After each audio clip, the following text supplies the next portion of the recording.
Hey guys, welcome back to the Flipping Truth with Wes and David. We're back. We're part-time resellers, selling on eBay, Dibdit, wherever we can fit into our life. And each week we're just going to talk honestly about what's working, what's not working, what we're learning along the way, and just taking it easy. Wes, how you doing? Well, I'm doing all right, but I think you're doing better than me because we have to go back and check out our death pile things that we put up. I'll go ahead and start. I did not sell any of mine. It's been a very, very slow week. So, well, things happen, man. I sold one thing, and it was of course, I knew it would sell. It was the Wii U, and It sold under 24 hours for $142.49, I think. So plus, I think I got like $15 shipping on it. So yeah, so I was excited to sell that. I don't know why. Well, I don't know why I procrastinated and didn't get it done, but I did. But it didn't take long. So the hats are still sitting there, but this got some action on it, and I can't remember what else I listed that day, but that's been the biggest thing. So I mean, that sold like right away. So it's crazy. So well, hopefully we can do better with our stuff we're going to show tonight. So part of our we'll see. Yeah. And of course, it's something I have to test again. So it's like So what do you got this week, Wes? Top 5 things that you check at a yard sale. If they have bins, I want to dig through the bins, but those aren't the first things I go to. I look for the very obvious things that I'm going to sell, right? If I see a bunch of pop figures, I'm going to look at those because we sell those in the booth. If I see cards or if I see comics, I'm going to shoot straight over there and see those. Or if I see digital cameras or camera cases, I'm going to go to those probably first because those are obviously the hottest, things. I can sell them quickly, right? So I'll look for that first, and then as I kind of go through, if it's a big yard sale, I'll start digging. What's really nice is if I have my partner with me, Sherry, so I send her after some stuff. She looks for different stuff than I do. I'm gonna hit you with 5 things. First of all, toys. Yeah, I will look at toys, but I'm pretty selective about the toys. They got to be decent ones. Right. So, shoes. What about shoes? I won't touch shoes. No, me. I don't have any interest in them. I have no interest in them. I don't want to do anything with them. I don't want to clean them. I just don't want to do it. They could be new in the box and I still wouldn't do them. Honestly, I just don't like them. Right. Media. Media I'll look at. If it's Blu-rays, I will typically buy them all if I can. So, because we sell Blu-rays on Dibdit, so we do really well with them. Okay. Electronics. Depends on electronics. I'm not a person that likes to ship big things. I'm not like Kevin and a lot of those guys that will ship VCRs or 2 TVs. I mean, I'm sure there's money in it, but again, it goes back to I got to test it, I got to clean it, I got to do all those things to it, and I'd rather sell something different. You know what I mean? Well, it's just not something that excites me, so I don't do it. All right, the last one I got is jackets. I'm not a clothes seller. I don't really want to be a clothes seller, but if I see something that looks really good, we might pick it up for our booth. Because our booth, we have a lot of vintage clothes and stuff that are in there. So I would definitely look at it. It's not the first place that I would go. It's usually the first place that Sherry goes. I think if it's like sports related and it's vintage, I might pick it up. Yeah. Some of that older stuff. Yeah, I have picked up jerseys before. Jerseys I don't have a problem with. It's sports related. It's something at least I'm more interested in. And jerseys, again, they're oversized. You really can't go too wrong, measure them, lay them out and stuff. But yeah, I mean, I'm sitting on $100 tracksuit in the closet that we bought at a garage sale for $10. And it really will sell for $100, but I've got to figure out how to photograph it and do all that. The thing is, does it fit you? No, I would love to see you on our Flipping Truth here. It's for a very tall man. It is not for me. No. It's for a very tall, slender man like you. It would probably fit you. I should check it out. It's a perfect color. No, it is $100. It has a tag on it still, like $110. We had talked off camera, but the thing we wanted to get into was cross listing. Is it worth the time? So and Wes. It wouldn't be fair to say that it isn't, because it is. Right. When we first started, we didn't cross list. As we got into things, we did start using. I started using Vendu. I didn't like the way that the flow worked. It didn't work with my flow. So the problem was I started an eBay, then I went to Vendoo, and Vendoo doesn't work inside of the listings on eBay. So basically you have to use the app. You got to do everything from the app. So everything really kind of has to start from Vendoo, or it starts from eBay and you import it, but everything works from Vendoo. So it just didn't work with my flow. So I tried it for a few months. I just didn't like it. And so then I thought, well, List Perfectly came along, and I started using them. And then I moved up into the program, and I started using the highest end program they had at that time. I think it was $69. It did everything. And then they put us on the pro plan for a while, which was kind of cool. I liked it because in the listings, it actually in the listings on eBay, it told you enlist perfectly or not enlist perfectly. It was very simple to use. So everything worked with my flow. And then they came about and moved it up to like $100 and something for all the features that the pro had. and I had to make a decision. The decision came down as very simple. It was money, right?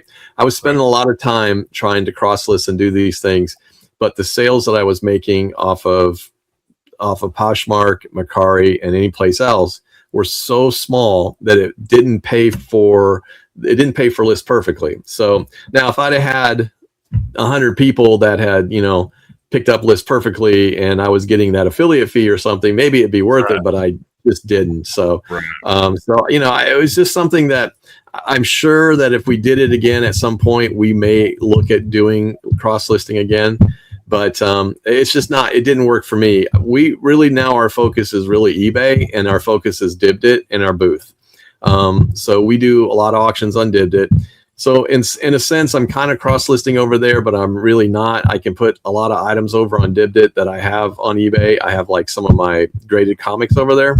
But as far as what it works, it didn't work for us. Now, not saying it wouldn't work for anybody, because if you're a clothing seller, I can't even imagine not cross-listing, right? Because the opportunity for you to be on Poshmark or Depop or Grailed and all those different sites, it makes sense, right? Because that clothing goes across those very well. But the stuff that I was selling that was non-clothing related, I mean, and honestly, Mercari, it was like having a museum of stuff over there. It's just like you get offers, you send out offers, you get offers. Nobody ever did anything. We'd make maybe 2 sales a month off of Mercari.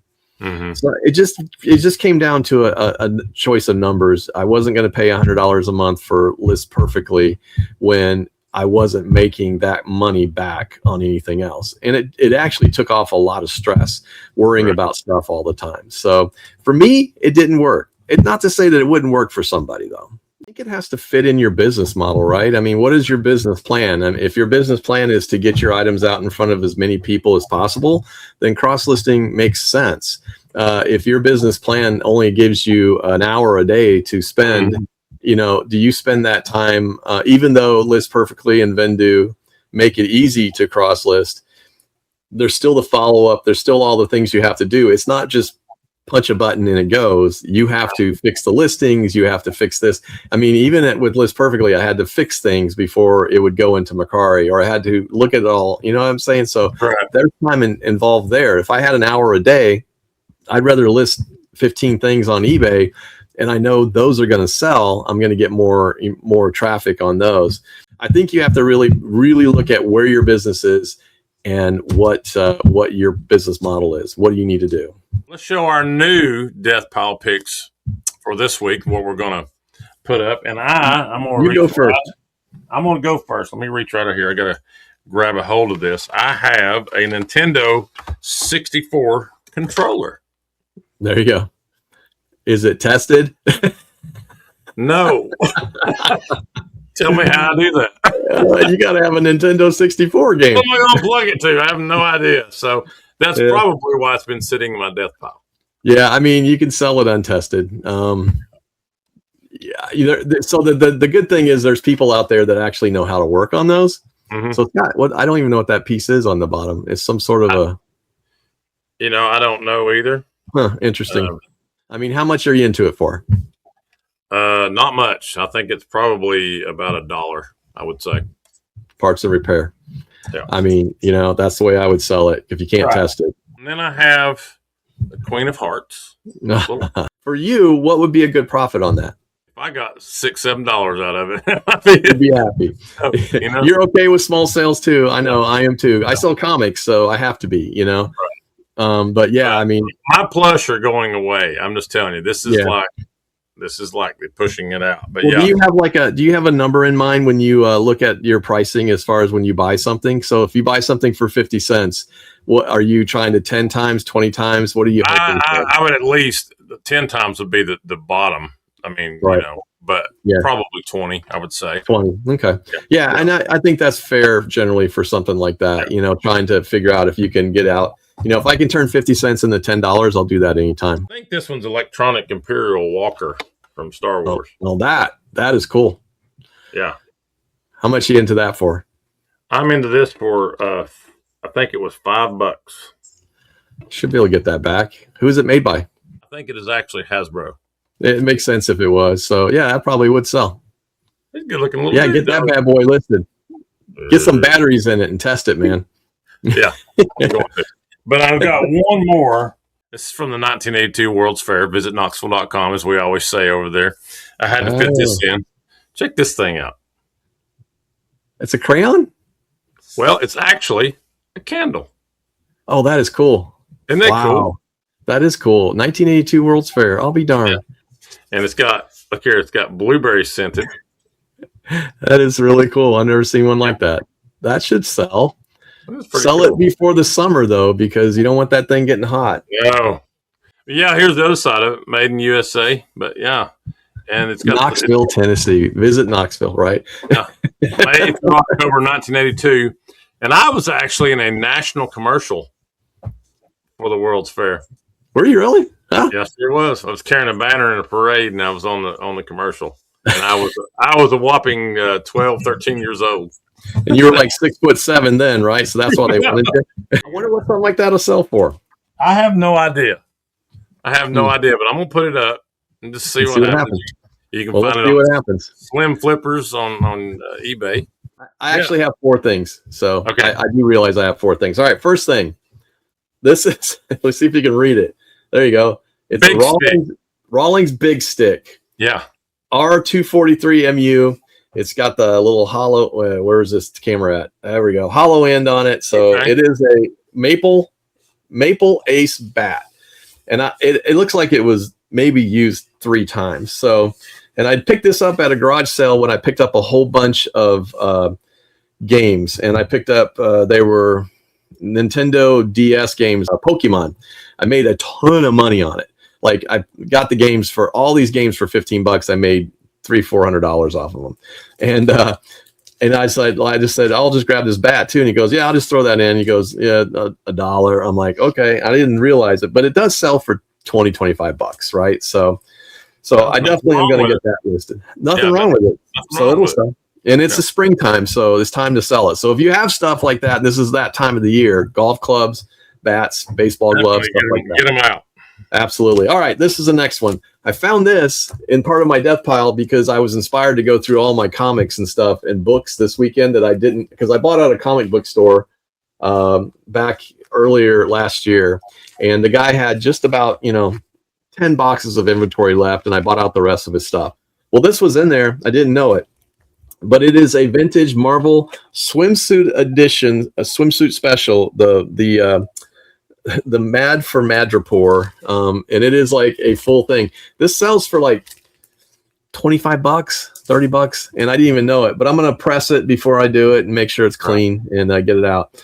And then this bad boy has been sitting in my inventory forever and ever. And you know what's great about this? And if you guys get them, all right, first of all, it's in perfect shape. You can't see it. I got to figure out where the camera is. There we go.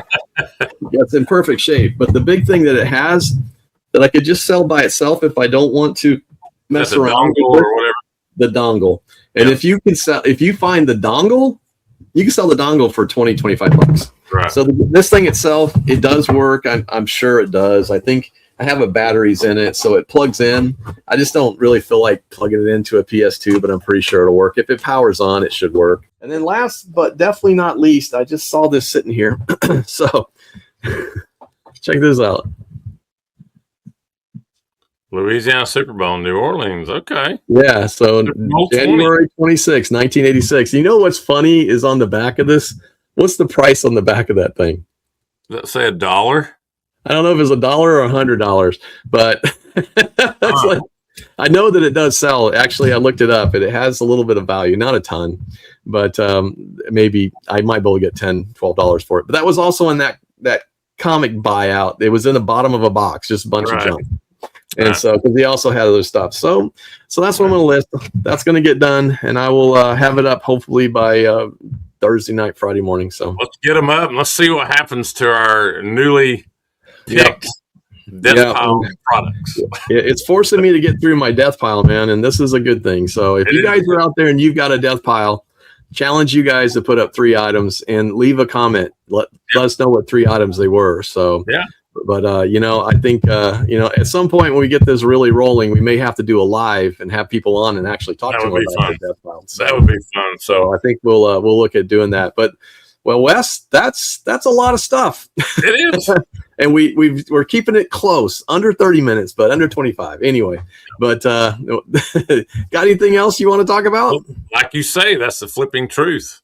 And there you that's are. it, man. Hey, that is the flipping truth, folks, with Wes and David. And we hope you guys have a successful and great week. Have a great one, Dave. I'll see you, buddy. We'll see you, man. Thanks.